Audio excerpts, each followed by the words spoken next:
direk weer. Nou ja, ons is vanmôre weer by mekaar, ons op die Sabbat, dis die 3de, vandag 3 Februarie. En ons gaan aan met die reeks lesings wat ons elke Sabbat doen. Ek weet, miskien het julle baie van dit vergeet, maar julle kan die goed by ons kry en dan kan jy na dit kyk op jou telefoon of op jou rekenaar. En die vraag is, waar sal die eindtyd Bruid Haar bevind, geografies en geestelik? Nou daardie vraag het ons redelik goed behandel al in die vorige lesings. Dit wat ons vanoggend gaan behandel, is net bevestiging van wat gaan gebeur wanneer hierdie dinge plaasvind. En ons weet nou dat dit in Suid-Afrika sal wees, suid van die riviere van Kus. Ons het dit verder bewys dat dit in Transvaal sal wees. En ons het verder ook gesien dat die bruid en die bruidegom wat een word is innerlik. Dit is 'n innerlike eenwording tussen gees en siel in elke een van sy tempels. Die Messias kom nie terug na 'n fisiese tempel nie, maar na sy tempel toe, sy kinders se harte. Nou ja, so het ons dan nou verlede keer het ons gelees in Esra en ons het daar 'n vers behandel, ek sal maar net noem. En daar het ons gesien dat die Gees, die Trooster wat vir ons uitgestort het, tree op soos 'n moeder oor haar kinders. En hier in 2 Esra 2 is die Gees bedroef. En die Gees sê, gaan weg, want ek is 'n weduwee. Nou, 'n weduwee is iemand wat nie meer 'n man het nie, en die kinders is ook nou weggestuur deur die weduwee. Sy sê, gaan weg julle kinders, want ek is 'n weduwee en verlate. En dit is die uitroep vanuit die hart van die Gees wat bedroef is, omdat die volk op hierdie aarde nie die Gees van waarheid of die Trooster meer soek nie. Almal skreeu Jesus, Jesus, ja, en Yeshua ook, maar niemand is bereid om die Gees wat hy vir ons uitgestort het aan te gryp nie. En dit is nou in hierdie toestand waar ons nou wil wys dat die bruid die een sal wees wat die regte Gees het. Want as die Gees dan 'n moeder is, dan is dit tog logies om aan te aanvaar dat sy die bruid gaan aantrek. En daar staan baie duidelik in Openbaring 19 en 20 dat die bruid klere moet aantrek, die rein, fyn, wit linne. Nou wie gee vir haar daardie rein, wit linne wat die regverdige dade van die apartes is? Dis die moeder, soos by enige bruilof. Gee die moeder die bruid se bruidsrok aan en sy help haar om aan te trek vir die dag. En dit is daardie Gees wat ons nou ondersoek, want hoe kan jy die bruilof hou as jy nie weet wie jou aantrek nie, as jy nie weet watter klere moet jy aantrek nie, en as jy nie weet waar om die bruidegom te verwag nie. Dit is hierdie dinge wat nou die agtergrond inkleer. So ons begin nou met hierdie vers, ons gaan aan van 2 Esra 2 en ons gaan aan in vers 4. En dit is weer eens die Gees wat praat, die moedergees. En as dit vir jou vreemd is, moenie nou skrik nie, ek weet dis baie nuwe mense wat dalk eerste keer in hulle lewe daarvan hoor. Wees rustig, of jy die Gees nog as 'n man sien, hoe verder jy gaan, sal jy sien dat dit nie so kan wees nie, dat dit Yeshua 'n absolute afbeelding van die Vader is, en die Vader is Vader en Moeder, in een wese, want Elohim is een. Maar hy het 2 pole, 'n positiewe pool, die manlike pool, en die negatiewe pool, die vroulike pool. En dit beteken nie negatief soos ons dit sien nie, dit beteken maar net kationies is negatief en anionies is positief. Die 2 trek mekaar aan. Maar 'n battery gaan nie vir jou krag gee as jy nie die positiewe en die negatiewe pool konnekteer nie. En so werk dit ook in die Skepper. En so is die Skepper ook. Al 2 pole werk in ons. Die volk verwerp die Gees van waarheid. 2 Esra 2:4, maar wat sal ek nou met julle doen? Ek is 'n weduwee en verlate. Gaan heen, o my kinders, en vra barmhartigheid van Jahwe. net vra dat jy dan daai linkerkantste ligskakelaar net afsit, dan gaan die mense dalk beter hier sien. Wat my betref, en dis die Gees wat nou praat, so sy is 'n entiteit. O Vader, ek roep na u as 'n getuie, as die moeder van hierdie kinders wat nie u verbond wil hou nie. Dit is baie, baie kragtige woorde, dat die moeder wat die volk die klere moes aantrek van geregtigheid, daardie volk het hierdie moeder verwerp, en nou kan sy nie die kinders aantrek nie, en nou kan daar nie 'n bruiloft wees nie. En nou roep die moeder as getuie van hierdie kinders se ongehoorsaamheid. En om julle terug te bring na die vorige lesing, wat is die verbond wat Vader met ons gesluit het? Heel eerste toe hy Adam en Eva in die tuin opdrag gegee het. Hy het gesê, ek skenk aan julle my gees. Dis die verbond. By Sinaï het die volk so ver weggedwaal in die woestyn, in Egipte, en toe moes hulle kom, en toe kry hulle weer die verbond. Die gees. Wel nou, eers op die berg, en toe later in die verbondsark, of bo op die verbondsark se versoendeksel, maar dit is die belofte. Toe Yeshua gesterf het, opgestaan het, en 50 dae later sy gees uitgestort het vir ons, was dit die verbond wat bevestig was. Dieselfde gees wat in hom was, wat op hom neergedaal het, het hy nou vir ons tot beskikking gestel. En dit is in daardie gees waar ons nou hierdie in die eindtyd die volk weer wil terugbring by die liefdesleer van Yeshua. En dit is dan die regverdige dade wat jy en ek doen, is om onsself te reinig, om onsself in sy woord, mense in sy woord te onderrig, ensovoorts, en die liefde uit te leef.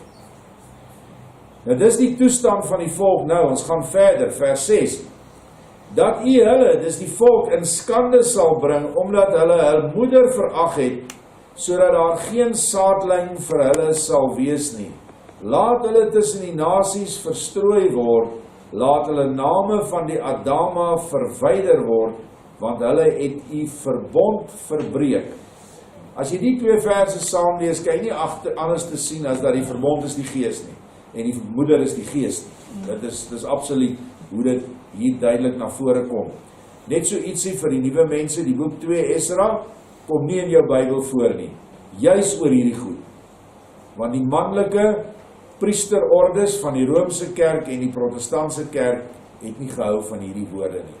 Vir hulle is daar 'n vrou is niks, net iets om in 'n klooster te stop, of in die protestantse geloof, dat sy 'n totale geestesslaaf van haar man moet wees en niks in die gemeente mag sê nie. Dit is hoe hulle met vrouens omgaan.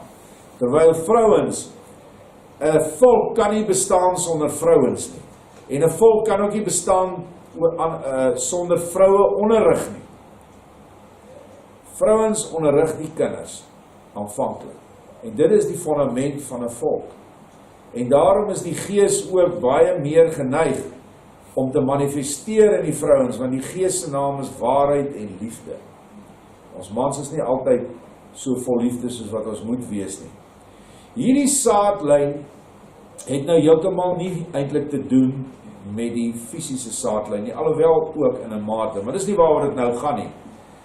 Jy kom uit 'n fisiese saadlyn uit die 12 seuns van Jakob uit. Maar jy dra ook die geestessaad in jou. En dit is die saad van die woord. En die saadlyn wat tot niet gaan juist tot niet grotendeels deur verbastering. Maar dit sê nie dat alle kinders wat binne die fisiese saadlyn is, nou skielik reg is nie. Allermins. Die hele wêreld se blanke volke, die westerse nasies, is totaal en al het verval in allerhande vorme van heidendom, afgode aanbiddery en dekadensie. Want die saad van die woord is nie meer in hulle nie. Nou wie bring die saad van die woord na jou toe? Is die gees, die moeder.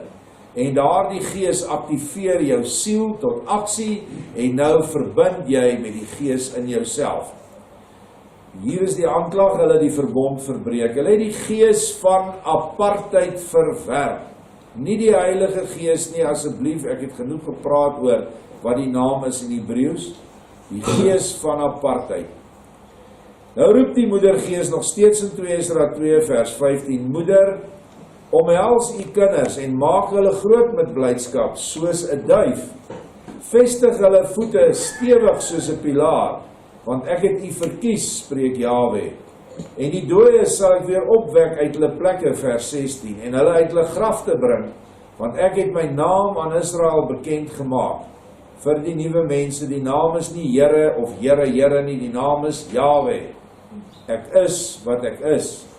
Moenie bevrees wees nie, vers 17, moeder van die kinders, want ek het u uitverkies, spreek Jahwe. So dit is 'n baie diep vers hierdie. Want as vader en moeder een is, hoe is dit dan nou dat hy haar uitverkies? Jy sien, in ons bedeling wat ek nou in die week met julle behandel, het die totale Lucifer ryk geval. En daar was ook 'n gees wat deur Lucifer gewerk het, wat ons die moedergees noem. Maar met die eienskappe waar Lucifer sy eie persoonlikheid aan die gees gee. En dit is daar die gees van Lucifer wat eintlik tot niet gegaan het en duister geword het. Maar dit is nou 'n lesing vir sy eie tyd. Maar hierdie moeder is die gees. Maar hier is 'n sleutelwoord wat ek hierbo rooi gemaak het, en dit is soos 'n duif. Vader gebruik nie sommer net woorde nie. Elke woord in die skrif is letterlik, soos ons sê, tel jou woorde. Van Vader is getel, is afgemeet, is perfek en is ewig waar. En daarom moet ons gaan kyk na die duif, want waar het ons nou al van die duif gehoor? In Johannes 1, opskrif hier, die duifgees daal neer.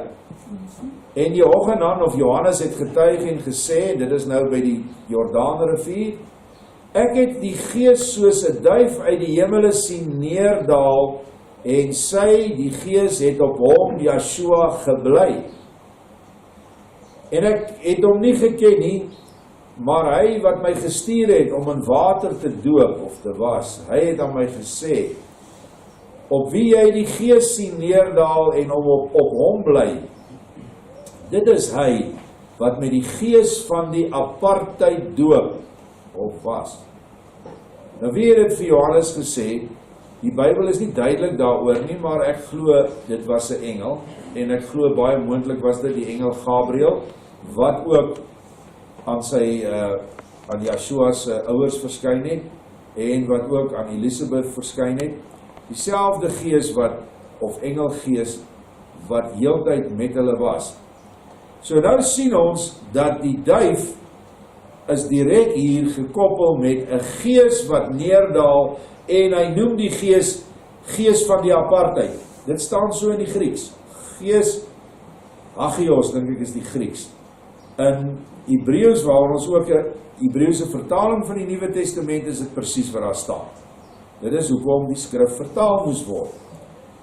Nou hierdie duif skryf ons maar met 'n hoofletter, om dit na 'n hemelse entiteit verwys. Ons gaan nog ietsie lees in Matteus 3, vers 16.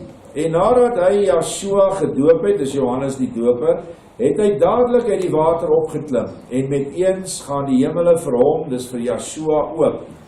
En hy sien die gees van Elohim, soos 'n duif neerdaal en op hom kom. En daar kom 'n stem uit die hemele wat sê, dit is my geliefde seun, in wie ek 'n welbehae het. En nou met die volgende skyfie gaan ek baie mense skok. Daar kom 'n stem uit die hemele wat sê, dis my geliefde seun, in wie ek 'n welbehae het. Moet ons almal altyd hierdie vers verstaan? Dis die Vader. Die Vader het gespreek, hulle het 'n stem gehoor. Wie is die stem by die Jordaan, wat by die Jordaan en Tabor gehoor is? Nou, die berg Tabor, staan nou nie in die Bybel wat sy naam is nie, maar die nuwe openbaring openbaar die naam van die berg. Dit is die berg waar Yeshua sy 3 lieflinge opgevat het, Johannes, Jakobus en Petrus. En daar het ook 'n stem gekom.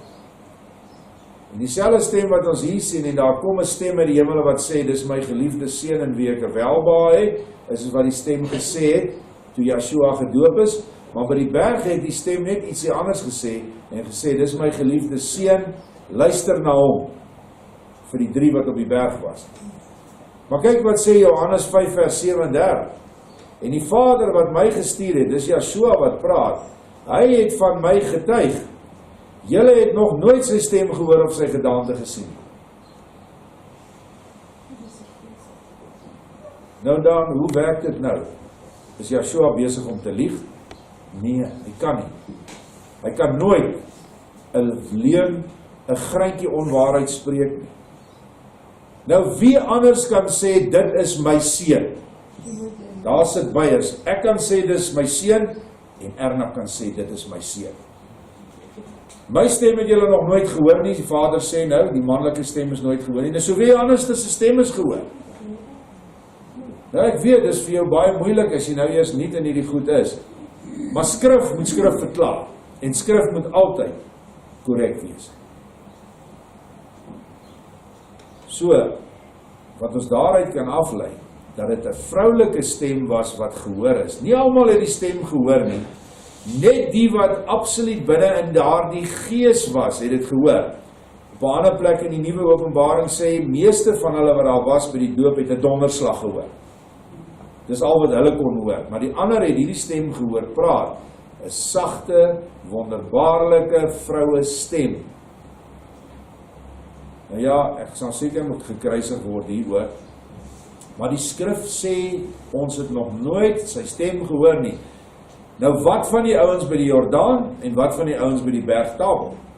Hulle het dan die stem gehoor. So Yeshua kan nie so 'n stelling maak nie. Dink maar daaraan. Ons gaan na die odes van Salomo, want ek wil 'n bietjie na hierdie duif kyk, want dis die duifgees wat uitgestort is op hierdie aarde, en wat nou die enigste gees is, waardeur Yeshua se woord gaan werk. Enige ander gees, wat op die aarde Yeshua se woord verkondig, is nie die gees van waarheid nie. Daar kan 'n bietjie waarheid in wees. Julle weet almal, dat 'n leuen, wat die gevaarlikste is 'n leuen met 'n baie min, of 'n waarheid met 'n baie klein leene. Dis die gevaarlike een.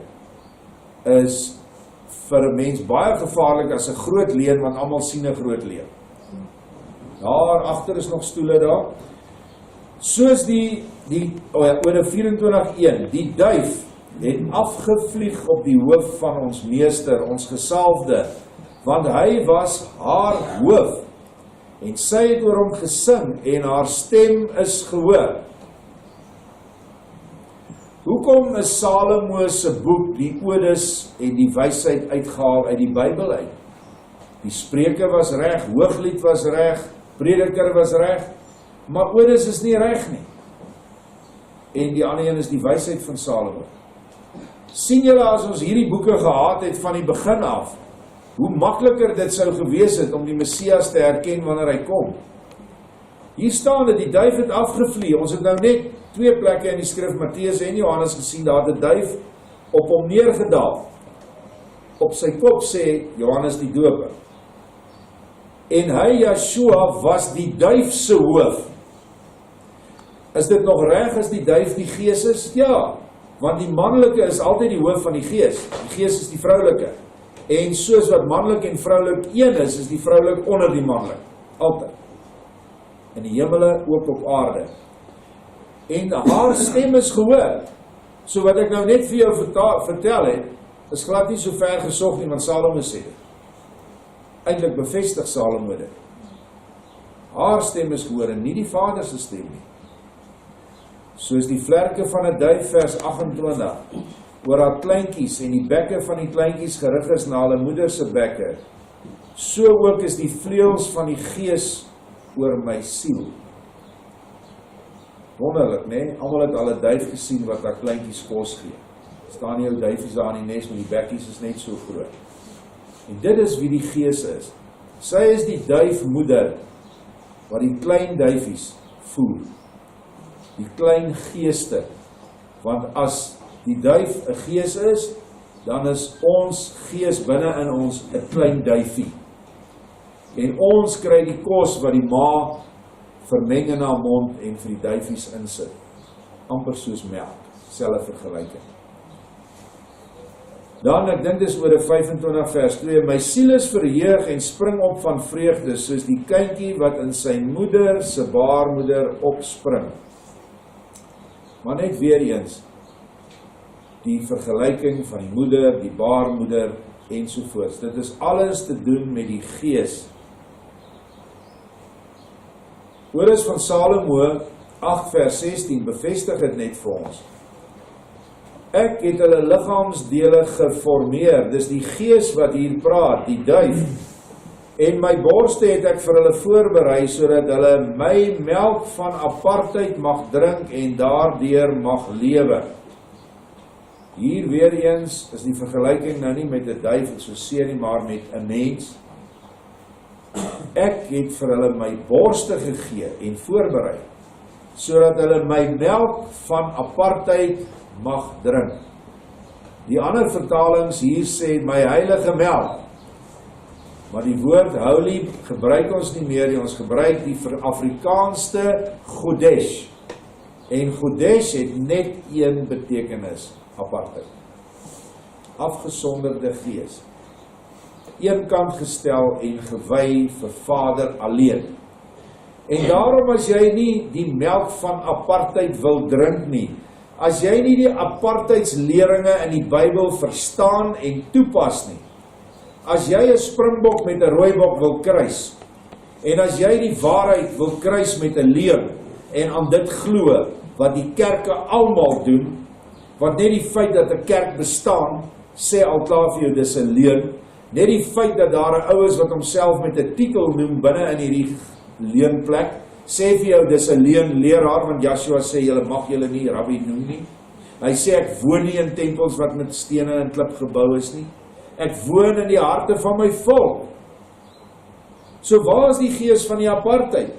By plekke waar nie dominees is nie, by plekke wat nie kerke is nie, waar mense in hulle hart die geloof aanvaar het en dade doen wat die geloof vereis, volgens Joshua se woord. Is dit dan nou so onduidelik? En hulle sal niks doen om die apartheid van Jahwe te vernietig nie. So nou kan jy omtrent 95% van alle Christen kerke van die tafel afkrap. Want almal van hulle het liberale sienings in gees en in vlees. Ons het verlede keer daaroor gepraat, gaan nie meer daaroor praat. Almal weet wat dit beteken. Oor 9 vers 1, onthou die gees word ook genoem gees van waarheid. Waarheid is 'n ewige kroon. Geseënd is diegene wat haar op hulle hoofde plaas. 'n Steen of 'n klip van groot waarde, want die oorloë is as gevolg van die kroon. En geregtigheid het haar geneem en haar aan julle gegee. Nou waarheid of trooster is die kroon wat ek en jy op ons hoof geplaas kry, wanneer ons uiteindelik in die huwelik tree met Joshua. Dit is nie altyd so dat bruide 'n kroon het nie, maar ek het al baie gesien, so 'n klein kroontjie voor die sluier, né? Dit is die waarheid in die gees. Wanneer jy die bruidsrok aan het, in gees is dit die regverdige dade, dan moet die kroon ook op jou hoof geplaas word, sodat die dade wat jy gedoen het, kan wys dat jy dit uit waarheid uit gedoen het, nie uit leenheid, of uit valsheid nie. Hoekom is dit so belangrik? Belangrik omdat Joshua 'n ware bruid soek en nie 'n hoerbruid nie. Daar staan baie duidelik, hulle wat hulle nie met vroue besoedel het nie, in Openbaring 14. Hulle is waardig om op die berg te kom en vir Joshua te ontmoet. Nou as dit so moet wees, fisiese vroue, dan is omtrent nie een man hierso kan daar kom nie. Terwyl dit direk indruis teen die beginsel van gaan heen, wees vrugbaar, vermeerder en vul die aarde. Daardie vroue is die hoerkerke, hoergemeentes hoe politieke partye, hoe regerings, alles wat op hierdie aarde bestaan waar Yeshua nie geëer word as hoogste gesag nie. Weet julle hoe min plekke is daar? Wanneer laas het julle gehoor dat in 'n parlement Yeshua as hoogste gesag erken word? Die naaste wat 'n ou soos Trump miskien daar aankom is God. Maar weet julle wat? God kan enigiets wees. Satan is ook 'n God. Want God is net 'n titel wat beteken magtige. Maar as jy sê Yeshua Messia, en kom ons gee vir hulle nog die krediet, Jesus Christus, wat nog nie die ware naam ken nie. Niemand op aarde sê dit meer. So, kyk net hoe die hele wêreld agter die dier aangegaan, want die dier is die vals Christus leer. Nou hierdie kroon as op jou hoof is, dan word dit 'n klip van groot waarde. Onthou in 1 Petrus 2, wat is verwerp? Die klip, wat die hoeksteen sou wees, is verwerp. So ons is weer eens by die gees van apartheid, wat die wêreld verwerp het. En Odes maak dit so vas. Nou wie kry hierdie kroon? Wie kry hierdie toegang tot die duif? Is die apartes. En ons kry daai melk. En die melk is die nuwe dinge wat ons vandag behandel. Want eers wanneer ons hierdie melk van die duif af onder die knie het, gaan die duif vir ons groter en waarhede openbaar, wat eintlik dan meer vaste kos gaan wees. Vers 11, sit die kroon op in die ware verbond van Jahwe, en almal wat oorwin het, sal in sy boek opgeskryf word. Weereens, die kroon, ware verbond, die gees. Nee, ons het nie nou gesê nie, Adam, Moses, Yeshua, weer aan die eindtyd, kry ons die kroon, kry ons die gees. Gees word met 'n duif vergelyk. Die gees is 'n kroon. Nou kyk wat sê hy, watter boek gaan ons in opgeskryf word? Vers 12, ek is hier geskryf het Openbaring, ek het nou vergeet omdat ek dink is hier by 19 vers 12. Want sy boek, Yeshua se boek, is die oorwinning wat julle sin is, en hy sien julle daarvoor, en hy begeer dat julle verlos word. Halleluja. Nou hierdie boek is die boek, wacht nie, ons is nog daar, ek het nou vooruit gegaan. Die boek is, hierdie vers 12 is nog in Ode van Salomo 8. Hy praat van, ons sal in sy boek opgeskryf word, die boek is die oorwinning, en hier praat hy van die boek in Openbaring 21 vers 27. En in haar, die nuwe Jerusalem, sal nie inkom iets wat vuil of ongewas is, en gruwelikheid en leens doen nie. Sien julle die teenoorgestelde van waarheid? Maar net die wat geskrywe is in die boek van die lewe van die lam. So dis die boek waarin ons opgeskrywe word. Die hele Israel is in 'n boek van die lewe opgeskryf. Maar die boek van die lewe van die lam is 'n boek wat uit daardie boek uitgeskrywe word. In daardie boek kom 144.000 mense se name. Wanneer kom daardie name daarin? Wanneer jy ten volle in die waarheid is. Wanneer jy die kroon van waarheid op jou hoof geplaas het, dan kom jy in daardie boek. En dit is die bruid. Dit is die boek wat die bruid na die troue, stap die bruid en die bruidegom vorentoe, en die huweliksbevestiger maak 'n boek oop, en hulle teken, ouers teken ons as getuies, almal wat getroud is, het maar deur daai pad gegaan. En hierdie is die boek van die lewe van die lam. En nou is jy in sy boek ingeskryf vir ewig as sy bruid. Sien julle hoe pas al die simboliek by mekaar, die oomblik as jy die vroulike identifiseer? Want dit werk nie anders nie.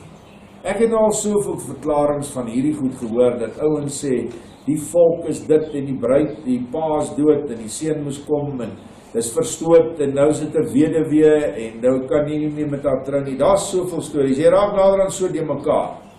En Vader se woord is altyd dieselfde. Die oomblik wanneer jy die waarheid gekry het, is dit so eenvoudig. Jy sê, maar hoe het ek dit dan nooit raak gesien? Sy woord is nie gekompliseerd nie. Sy woord is eenvoudig. Jy en ek maak dit gekompliseerd wanneer ons vasklou aan die hoere in ons lewens, die vals kerke, wanneer ons vasklou aan geld, mammon, politiek en al die gemors, dan raak dit moeilik om hierdie goed te aanvaar. Maar wanneer jy net Yeshua in jou lewe het, is daar niks anders.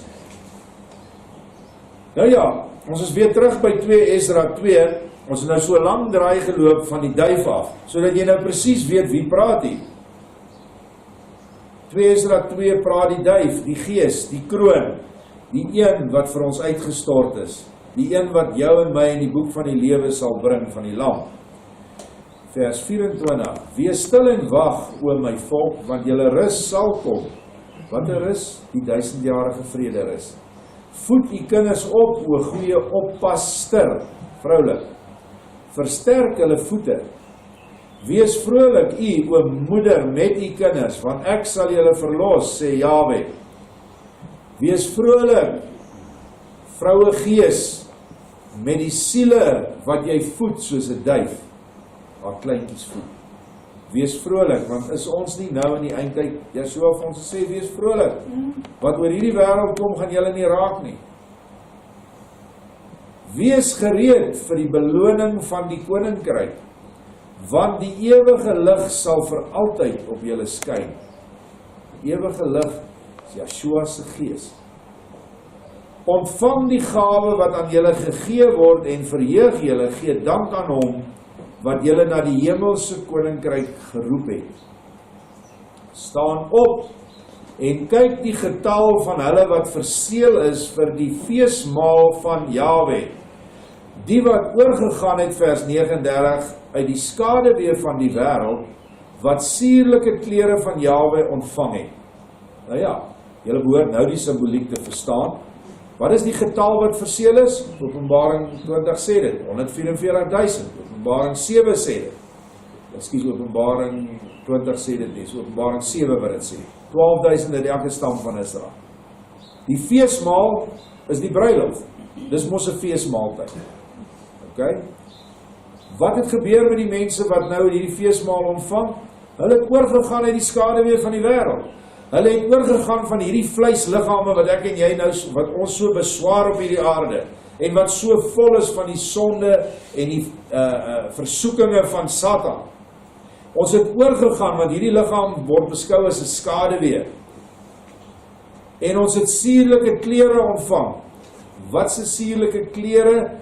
Dit is ewig lewende, eteriese liggame, wat nooit kan vernietig nie. Soortgelyk aan dit wat Adam en Eva gehaat het, in die tuin van Eden voor hulle geval het en ongehoorsaam was. Die soortgelyke kleding wat Yeshua aangehaat het toe hy uit die grot opgestaan het en aan die volk verskyn het, vir 40 dae. Dis daardie liggame, dis die suurlike klere wat jy ontvang. Hoekom kry jy dit? Omdat jy die regte bruidskleed aangehaat het. Jy het regverdige dade gedoen. Daar staan nie regverdige geloof nie, daar staan regverdige dade. So geloof is nie genoeg nie. Vers 40, neem u getal, ons weet nou dis 144.000, o Sion, en maak die getal op uit u wat in wit geklee is, bruidskleed het, die wat die wet van Jahwe onderhou het. Watter wet? Jy moet jou vader lief hê met jou hele hart, jou hele siel, jou hele verstand en jou naaste, jou volksgenoot op dieselfde wyse. Ook met jou hele hart, jou hele siel en jou hele verstand. Dis die wet van Jahwe. Die 10 gebooie is ondergeskik hieraan. Die getal van die kinders na wie u verlang het is vol. Smeek dat die koninkryk van Jahwe sal kom, sodat u volk, wat van die begin af geroep is, apart gestel mag word. Hoe duidelik is dit nie hierson? Apart van wat? Apart van alle vals leringe wat in die kerke verkondig word. Apart van alle nasies wat nie van jou ras is nie. Jy moet afgeskei bly van hulle. En jy moet afgeskei bly van drek wat jy in jou huis inbring, deur jou TV, deur jou telefoon, deur jou rekenaar. Want dit is vandag die gruwels wat Satan op ons laat reën. In die ou tyd was dit nie so ernstig nie. Jy moes letterlik na 'n winkel toe gegaan het om verkeerde goed te koop. Nou is dit beskikbaar met die druk van 'n knoppie. En hy sê net hulle wat apart gestel is. sal deel word van die 144.000 wat die bruid is, wat met die bruidegom in die huwelik sal tree, wat eintlik 'n eenwording tussen siel en gees is, in jou innerlike. Die oomblik wanneer dit plaasvind, gee Yeshua vir jou 'n ewig lewende liggaam soos syne. En die oomblik wanneer jy daai liggaam kry, kry jy ook die krag, en dis die bevrugting. En dis die kind wat ons in die vorige lesings behandel het, wat gebore word. Sal 'n volk op een dag gebore word? Sal 'n vrou op een dag al haar kinders kry? En dan sê ja, dit sal gebeur in die gees. Dit is waarheen ons op pad is, hopelik. En ek, Esra, ek gaan verder, vers 42, het op die berg van Sion. Kan ek julle nou terugroep en herinner, waar is die berg van Sion nou? Aan die eindtyd? Een plek in ons hart in Suid-Afrika. Want dit is 'n fisiese plek. Ook aan die einde. Want daar is 'n wederkoms. Volgens Henog 77 vers 1, in die suidelike kwartier sal ek neerdal na my kinders toe aan die einde. Dis wat daar staan. So die berg van Sion is in die harte, wat bo op die berg is, wat by Yeshua is, wat hulle nie vermeng het met vrouens nie. Ons weet nou, dis kerke en groeperings, wat vals is. En hy sê, hy sien op hierdie berg 'n groot volk. So hier sien hy nou die fisiese volk voor hom. Dis in 'n visioen. Wat ek nie kon tel nie, en hulle het almal Elohim geloof met liedere. Of hy nou net 144.000 sien, en dis ook baie wat jy nie kan tel nie, en of hy dalk die ding vorentoe gesien het, want na die 144.000, kom daar ook nog baie uit alle tale, volke en nasies. En in hulle midde was daar 'n jong man, van hoë gestalte, groter as al die ander. Nou hier sien ek dit groter in die gees, as al die ander, en op elkeen se hoof het hy krone geplaas. Wat het ons nou gesien? Kroon is waarheid. En hy was meer verglans, sodat ek my grootliks verwonder het. Hoe kan hierdie boeke uitgehaal gewees het uit die Bybel? Want as jy hierdie vers 43 lees, dan is daar mos nou geen twyfel dat dit Yeshua is, nie die gesalfde wat ons kom nie, vanuit Salomo se hoogpunt nou. Ons weet nou hy het gekom. Maar hierdie is vir ons nou wonderlike bevestiging in hierdie boek wat nou nie in die Bybel is nie. Daarom het ek aan die boodskapper of die engel gevra en gesê, meester, wat is hierdie wat ek nou sien? En hy het my geantwoord en gesê, hierdie is hulle wat die sterflike klere, die vleeslike liggaam uitgetrek het, en die onsterflike aangetrek het, die eteries ewiglewende Yeshua liggaam, en die naam van Yahweh bely het. Nou word hulle gekroon en ontvang palmtakke. As jy die woord palmtak sien, wat sien jy? Of wat dink jy dadelik aan? 1000-jarige vrederyk, want palmtakke word verbind met die loofhittefees. Nou dis nie loof soos in loof en prys nie. Loof is takke. In die Hollands praat jy van, as jy nou 'n tak afbreek, soos 'n palmtak, dis die loof van die boom. En die mense het dan daai takke afgebreek en het onder hierdie loof gebly vir 7 dae. En hulle het lekker fees gehou en Vader geprys en skrifstudies gedoen. Ons het dit ook altyd gedoen, toe ons nog in die natuurlike waarheid was. En dit is nie verkeerd nie. Maar is dit nie beter om die ware loofhitte te hê nie? En dit is die beskerming van die gees, wat ook as boom voorgestel word. In die paradys die boom van die ewige lewe. En Satan se hoergees is die boom van kennis van goed en kwaad. En dit is hoekom daai boom ons altyd kan mislei en verlei, want daar's nie net boosheid in daai boom nie, daar's ook goed in daai boom. En dit is waar jy jou vang. Vat maar roomys, sit so 1 kwart teelepeltjie poef daarin, het jy nog roomys?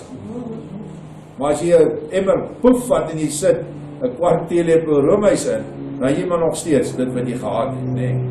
So, dis presies wat waarheid en leuen is. Lucifer kom met baie waarheid, 'n bietjie poef wat hy daarin sit, geestespoef as ek dit so kan noem. En dan word die mens mislei en van die pad afgehaal.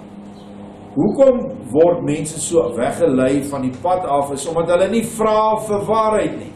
Daar mag nie 'n dag in jou lewe verbygaan wat jy nie vra vir waarheid nie. En verkrag om die waarheid na te vors en te kan begin doen nie. Want Yeshua sê, ek is die weg, die waarheid en die lewe, en net hy gaan vir ons die waarheid gee. So ek sluit hierdie lesing vandag af hiermee, wag, is nog een. O ja, vers 46, vra hy nou, en ek het die boodskapper gesê, wie is die jongman wat hulle kroon en palmtakke in die hand gee? Toe antwoord hy my en hy sê, hy is die seun van die Elohim, seun van God, vir wie hulle op die aarde bely het. Toe het ek hulle grootliks begin prys, diegene wat so dapper gestaan het vir Jahwe se naam. Hoe kan jy anders nie glo dat daar 'n Messias is wat sou kom, die seun van Elohim genoem is, wie eintlik Elohim self was, maar hy moes as die vleeswese kom, as seun, sodat die mensdom hom nie sou aanvaar nie. Baie moeilik om dit te verstaan. Yeshua sê self, hulle sien maar hulle sien nie, en hulle hoor maar hulle hoor nie. En ek praat in gelykenisse sodat hulle nie sien en nie hoor nie, en nie dalk gered word. Dis wat hy sê. Vra jy vir enige predikant vandag in die kerk, en ek vra julle gaan toets dit.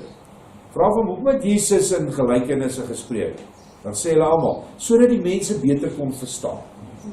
Ek het nou net vir julle gesê wat hy gesê het. Ek praat soos dat hulle nie kan verstaan nie en nie daar gered word. Want slegs as jy die liefde van Vader en die liefde van die naaste in jou hart het, sal jy sy woorde verstaan. Tot dan sal jy dit nie verstaan nie. Sal jy aanstoot vind by sy woorde en sal jy altyd wegwees van die volle waarheid. En ons sê altyd, ons het nie die volle waarheid nie, dis 'n leuen. Elkeen wat hier sit, het toegang na die volle waarheid. Dit is net jou en my wil wat dit beperk, of ons dit gaan doen of nie.